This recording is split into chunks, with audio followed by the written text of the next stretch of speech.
You're always spiritually awakening. That's a realization I've had. I'm having a big spiritual awakening.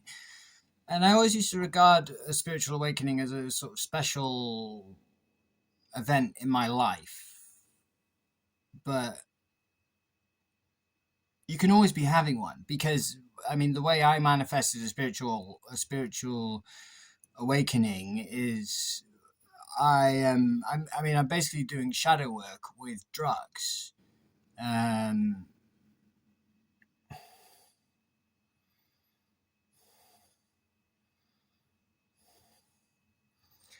Now,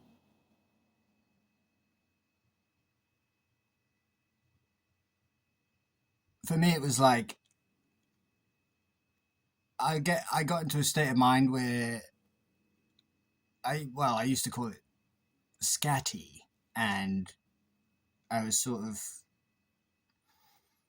darting around the place, and I was figuring so many things out, like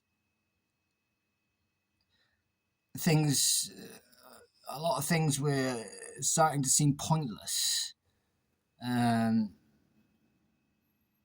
because it's all sort of like it can just seem like what's the point in like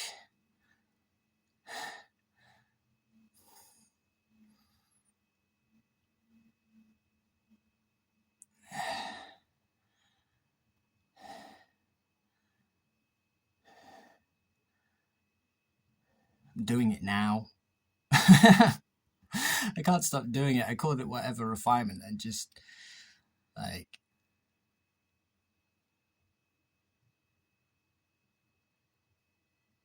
I sort of just kept talking like impulsively when I wouldn't normally, and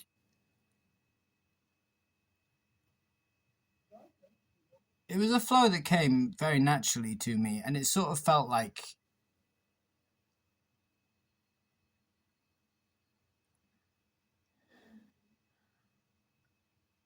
I was sort of having a go at being the character. Well, I had a go at being just trying to be like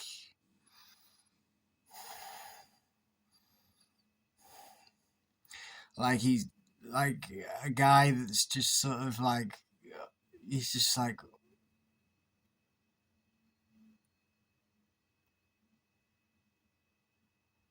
carelessly speaks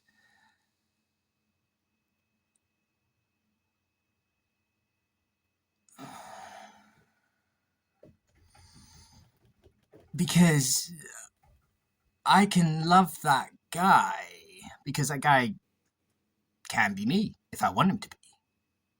I don't know, like I just feel like I can just be or do anything. And I love myself. That's basically what I'm doing is loving myself. Just however, like I've been mutating a lot of energy refinement, and I just got this view of like a vulnerable man, and I'm just like, that is so last century. Like it just doesn't make sense anymore. No vulnerability harmonization.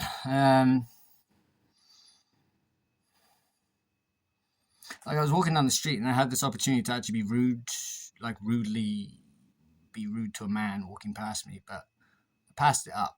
Like I could have just been rude to him and it would have been harmonization. Like I could have just like the energy would have just transmuted as he would have been fine, I would have been fine, I would have just kept walking. Like because I was sort of changing the energy so much of what I was saying that the energy like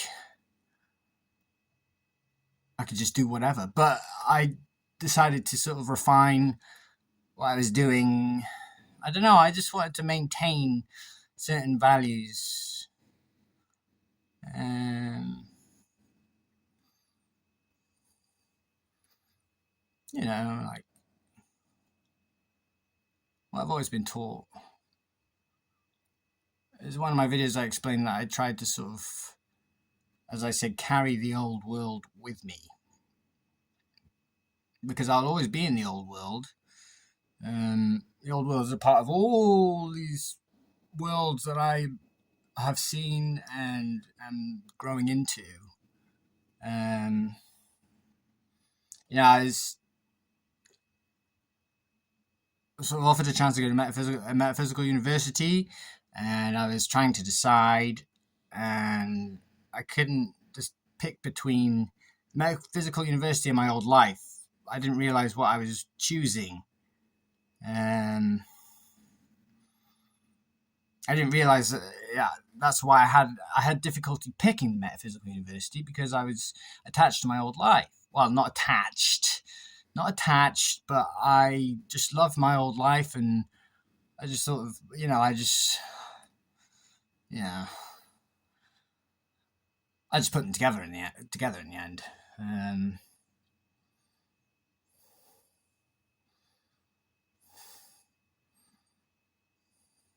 Rough.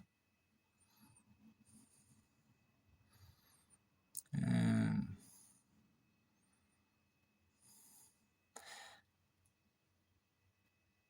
I became the exile from Star Wars Knights of the Republic 2, the actual exile.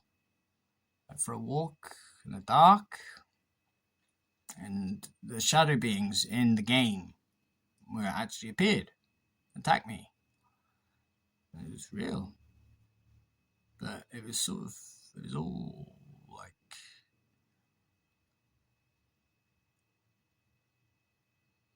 a pathway. It's literally a pathway. I just used my refined way. I was fine, you know.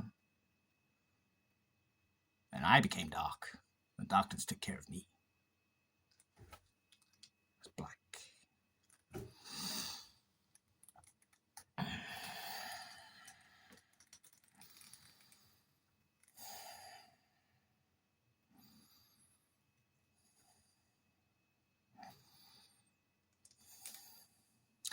I'm just meeting self-love, to be honest. And I can just see a lot of criticism that I have. And I'm just thinking about how critical I am.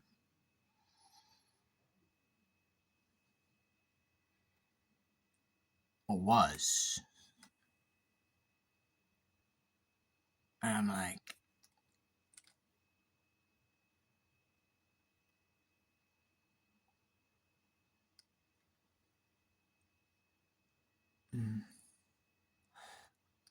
I'm just sort of looking forward to seeing what the world is.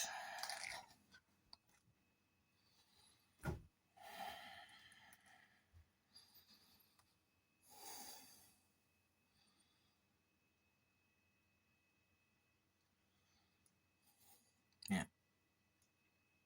I did go to one university. I went to Universal University for about half a day.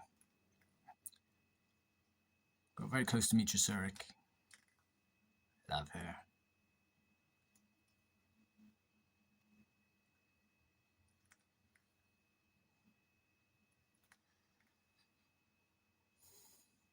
I have a Lucifer teacher. I picked that school because it was sort of like, I don't know, I had a really good harmonization. Like,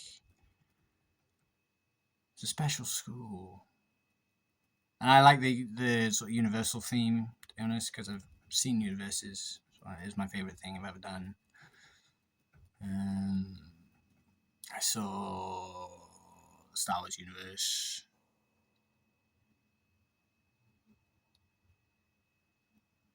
Almost went there. Wasn't ready at all. When they actually come and meet me in person, they're like, so you're only the Black Dragon, are you? I'm just like, I'm healing. This is what I tell them. They know me now, I speak to Aaron Kay every once in a while. She gives me guidance. She knows harmonization very well indeed.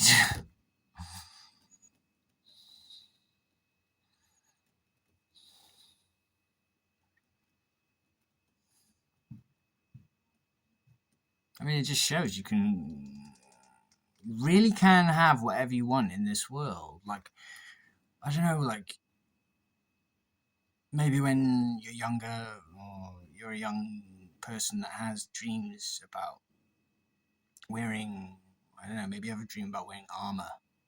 And you're like, it's normal to wear armor, like full on metaphysical. No war. There's no war on this planet. We'll not have it.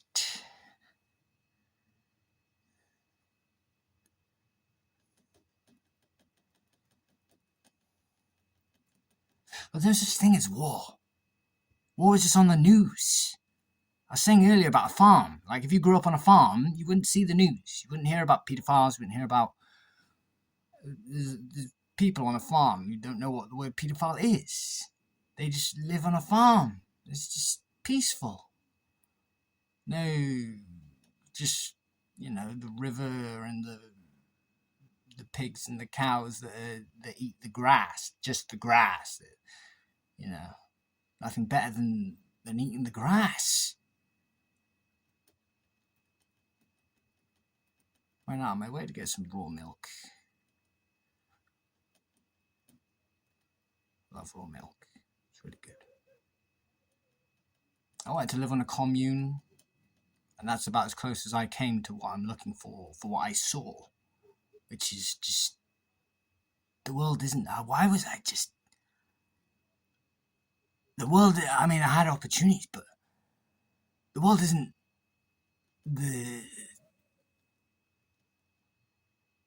just the schools and the government and the police and all the things that we've put on the movies and the TV are what the world is. That's what I saw. Literally. So superheroes. I became one. Silverlight, the morality defender. Because I'm a no traumatic incident specialist. I specialize in no traumatic incidents.